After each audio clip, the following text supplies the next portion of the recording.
আসসালামু আলাইকুম এভরিওয়ান, প্রিয় বন্ধুরা, আমি আপনাদের সাথে আছি বিডিএস নূর। অসংখ্য ধন্যবাদ জানাই আপনাদের।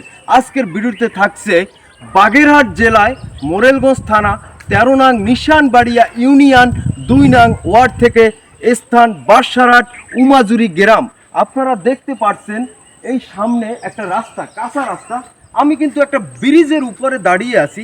এখান থেকে প্রতিদিন লোকের যে চলাচল, উপরে যে দেখতে পাচ্ছেন মিনিমাম 1000-এর উপরে ফ্যামিলির এখান থেকে চলাচল, কিন্তু তাদের যাতায়াতের জন্য অনেক কষ্ট হচ্ছে। তাই আমাদের আবদার যে উপর লেভেলে এমপি মহোদয়ের কাছে, আমাদের বাগেরহাট 4 আসনের অধ্যক্ষ আব্দুল আলিম স্যারের কাছে জানাতে চাই, এখানে একটা ব্রিজ দরকার। অবশ্যই আগে একটা কাঠের ব্রিজ ছিল, তুমি আসো দেখো। আপনারা দেখতে পাচ্ছেন ব্রিজটির অবস্থা, যে কাঠের একটি ব্রিজ ছিল কি অবস্থায় আছে, পড়ে আছে। এখানে দেখার মতন হয়তো কেউ নাই।